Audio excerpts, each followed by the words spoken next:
Le Culture Mag, votre rendez-vous avec les arts et les spectacles. Aujourd'hui, nous allons vous faire voyager. Nous allons suivre une famille du Tadjikistan, la famille Alaev, musiciens depuis 6 générations. Les Alaev sont juifs. Ils ont quitté leur pays et se produisent sur scène en Israël en famille. Dans ce journal, également, notre rubrique Portfolio, nous invitons un artiste à expliquer et à commenter ces images.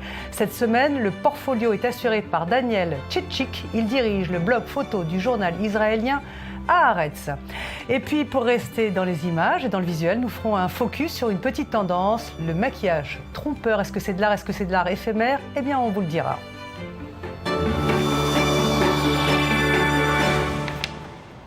Voilà pour le sommaire. Merci de votre fidélité à ce journal de la culture.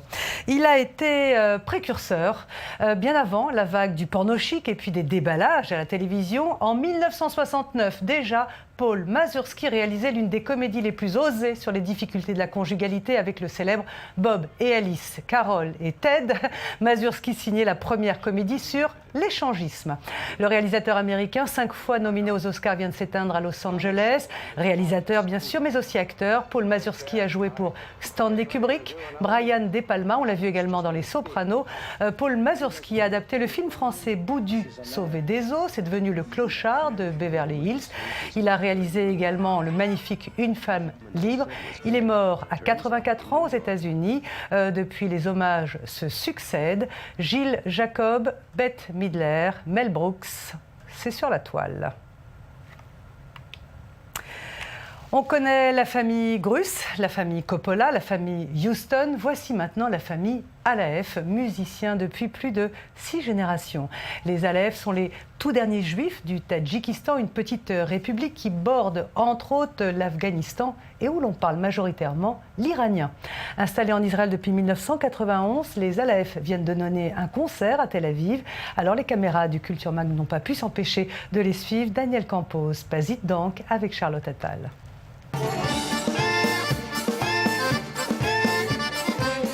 La famille Alaev, une famille juive originaire du Tadjikistan, est une des familles musicales les plus rares et les plus passionnantes au monde. La famille prépare actuellement une tournée à travers tous les pays d'Europe, rendant fou de joie leur public impatient. La troupe tire son originalité par son caractère familial. 3 générations de musiciens dont le leader, âgé de 81 ans, est une chose rare en Israël mais aussi dans le reste du monde. En formant sa troupe, le patriarche de la famille, Alo Alaev, réalise son rêve d'honorer ses racines par la musique, tout en apportant la joie et la bonne humeur dans des pays différents.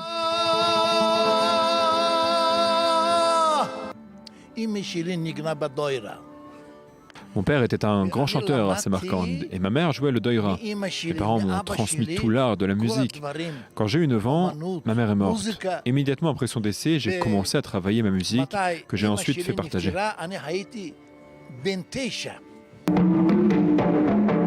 Pour la famille, chanter et danser est un acte qui vient du cœur, une forme de générosité que les Alaev veulent transmettre à leur public à chaque spectacle. Les Juifs du Boukharan sont supposés être les descendants d'une des 10 tribus bannies d'Israël par les Assyriens au 8e siècle avant Jésus-Christ. Les Alaev ont une riche histoire familiale en Asie centrale. Le grand-père Alo était un rabbin très influent à Kaboul, en Afghanistan. Alo a continué la musique traditionnelle du Tadjikistan ainsi que la musique juive du Boukhara. Par son talent inné, il est devenu une figure emblématique du Tadjikistan. Considéré comme l'un des plus grands percussionnistes de son temps, il a été nommé premier percussionniste de la troupe d'opéra Dushanbe, où il s'est produit ces 50 dernières années, établissant ainsi des amitiés solides entre voisins. Pendant de nombreuses années, j'ai joué pour des mariages musulmans et pour des célébrations de circoncision. Nos chansons étaient inspirées des poèmes d'Omar Khayyam.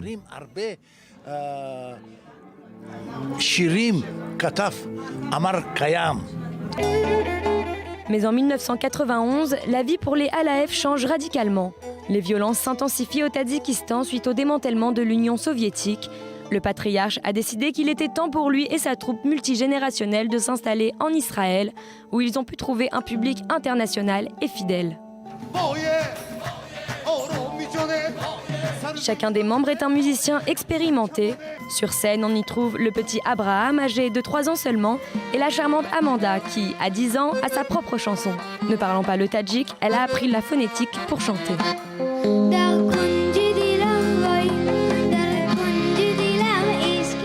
En 2011, ils sortent leur album La famille Alaev et Tamir Mouskat, enregistré dans la langue tadjik et produit par Monsieur Bouskat de Balkan Beatbox. C'est ce grand succès qui a incité la famille à se produire dans le monde entier, aux États-Unis et en Europe. Depuis, ils sont devenus des vedettes, notamment dans les prestigieux festivals comme celui du Woumad au Royaume-Uni et le Cracovie, un festival juif réputé.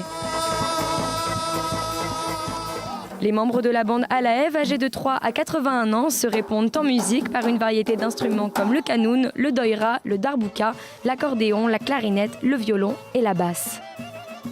See you Europe.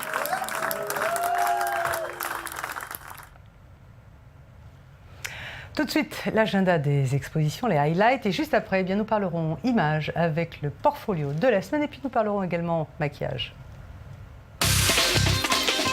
À New York, une grande biennale regroupe les communautés créatives de la Big Apple d'aujourd'hui et passe en revue leurs influences sur le paysage urbain et social de la ville. Au programme, des artisans, des chercheurs, des chorégraphes, des musiciens et des curateurs, mais aussi des artistes profondément identifiés avec la ville, comme Laurie Anderson, aux côtés d'invités inattendus, comme par exemple les Blue Bottles Coffee Blend, la Mad Biennale, ou comment le design, l'art et la créativité peuvent transformer une ville en plaque tournante de la culture. C'est au Museum of Art and Design de New York jusqu'au 12 octobre. De l'art italien à Tel Aviv, née en 1967, Barbara Nachmad est une Italienne née dans une famille d'origine égyptienne. Sa peinture est inspirée de clichés des années 1950 et est empreinte de nostalgie. Pour la première fois en Israël, une exposition lui est entièrement dédiée à la galerie Hermano Tedeschi de Tel Aviv jusqu'au 22 août. Motion Factory, les ficelles du monde animé, est une exposition qui vous propose de découvrir l'envers du décor de l'animation tactile. Du croquis à la maquette, en passant par la figurine et même le papier, l'exposition vous entraîne dans les secrets de ses réalisations. Une quinzaine d'artistes internationaux se sont pliés au jeu et dévoilent leurs archives. C'est à voir à Paris, à la Gaîté Lyrique, jusqu'au 10 août.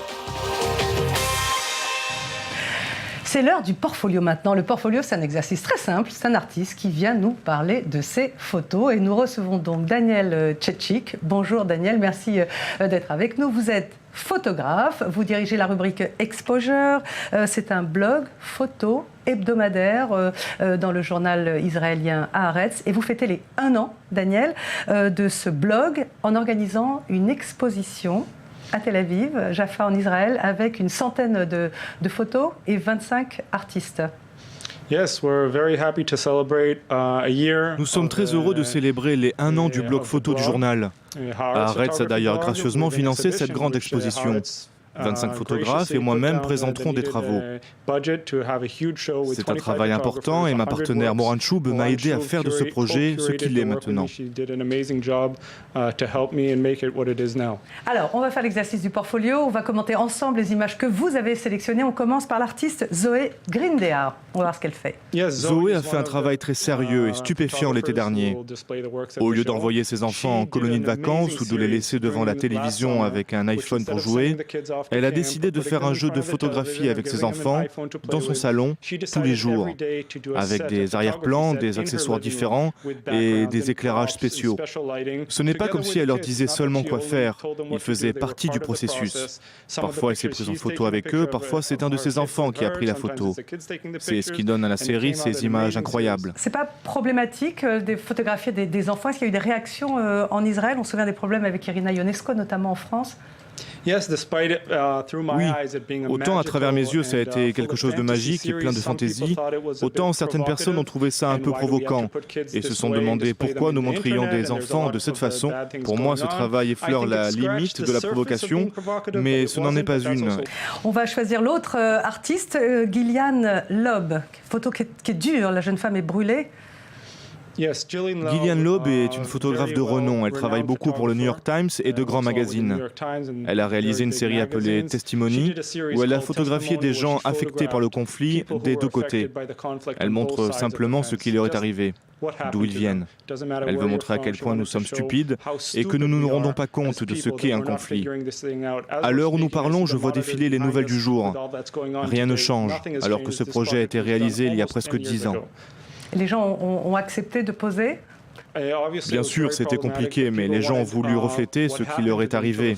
C'était important pour eux de montrer à quel point c'est ridicule et abominable ce que l'homme est capable de faire. Troisième photo du portfolio, Daniel Cekcik, vous avez sélectionné Michal Fatal, qui parle...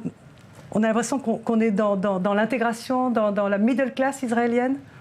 Michal Fatal est aussi une photographe extraordinaire. Elle a passé quelques semaines à Cuba à photographier des événements de la vie quotidienne. Elle est revenue et elle m'a envoyé les clichés qu'elle avait fait là-bas. J'ai trouvé ça très original. Elle a donné à travers ces clichés une vision différente de celle qu'on a l'habitude de voir à Cuba en rentrant dans les maisons et donc dans l'intimité des habitants. Ça vient de Cuba, je pensais que ça venait d'Israël. Vous voyez comme quoi on a l'impression souvent que les situations économiques et sociales se ressemblent un peu partout dans les classes pauvres. On passe à l'autre photo, c'est Eldad Raphaeli. Là, on a l'impression en noir et blanc que ce sont les symboles israéliens qui sont un peu mis à mal. Eldad intègre un langage et une critique dans ses images, toujours en noir et blanc. Il joue avec les contrastes pour refléter la peur, la panique, au plus près de la réalité. Est-ce qu'il y a une dimension politique derrière ça? Évidemment, c'est un travail politique. On ne peut pas dire le contraire. Il veut marquer les esprits sur ce qui se passe ici. Doudou Bachar, prochaine image de votre exposition. Alors c'est plutôt du néoréalisme très à l'occidental, on trouve, c'est fait presque fashion un peu, non? Doudou Bachar est un photographe de haut niveau. Pour ma part, c'est l'un des meilleurs photographes de portraits que nous avons. Pour le blog, nous avons sélectionné une dizaine de portraits aux lumières naturelles. Pour presque toutes les photos, les modèles regardent directement l'objectif.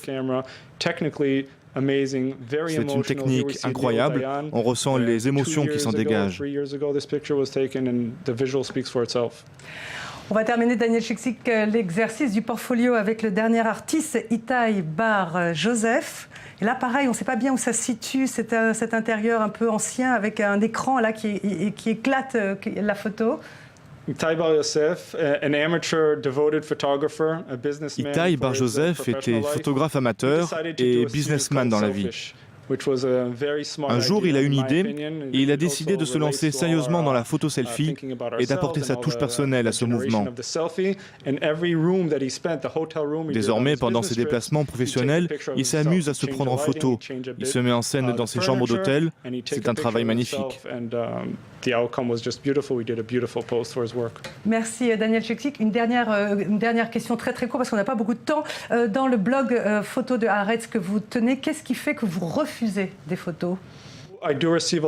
J'ai dû recevoir un nombre incalculable de photos, mais aujourd'hui, je crois en une poignée de photographes. Lorsque je ne vois pas de connexion entre les photos et que ça ne me parle pas, ça ne m'intéresse pas. Mais lorsque quelqu'un place un objet qui me parle, qui raconte une histoire en 10 ou 20 photos, comme un film, là, bien sûr, on publie son travail sur le blog. Merci beaucoup. Je rappelle l'exposition Trafic en Israël, Tel Aviv, Jaffa. Merci Daniel. Merci beaucoup. Voilà, c'était une interview enregistrée juste avant. On va rester dans les images avec vous, Sandy Fortis. Bonjour, avec une tendance make-up art. Alors c'est quoi? C'est du maquillage trompeur, c'est de la photo, c'est de l'art? Voilà, c'est de l'art, mais beaucoup de l'art d'illusion. Alors, quelques collaborations assez artistiques. On va aborder donc notamment ce photographe d'origine russe qui vit désormais à Édimbourg. Il s'appelle Alexander Koklov et il a choisi pour partenaire la maquilleuse Véronika Ershova. Alors ensemble, ils ont décidé de transformer des femmes en œuvres d'art, du maquillage comme seul outil. On le voit, le résultat est assez impressionnant. Les photos ne sont pas retouchées et certaines ressemblent parfois même à des dessins, mais il ne s'agit que d'illusions d'optique. Alors, quelques photos parmi cette série sortent particulièrement du lot. On va en voir quelques-unes, notamment celle d'une femme. Oui, il y a une femme qui a l'air vraiment d'être pixelisée. D'accord, alors on imagine évidemment que ça a nécessité beaucoup d'heures de travail.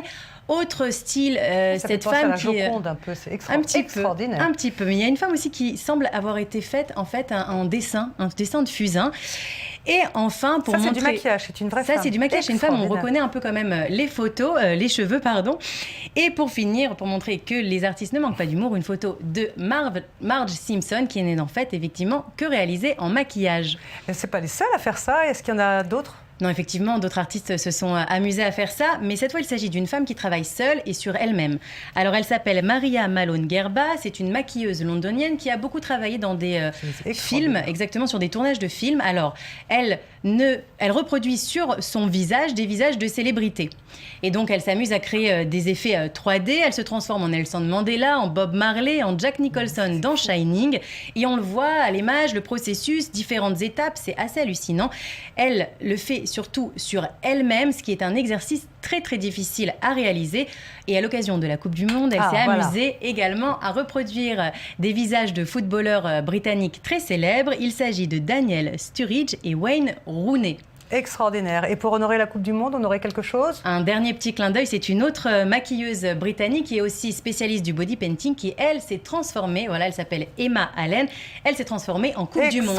La fameuse Coupe du Monde que tous ces footballeurs veulent remporter. Merci beaucoup Sandy Fortis. Et ben nous, on va se retrouver demain à la même heure. Juste après, c'est votre rendez-vous avec l'actu qui continue sur A24 News. Merci.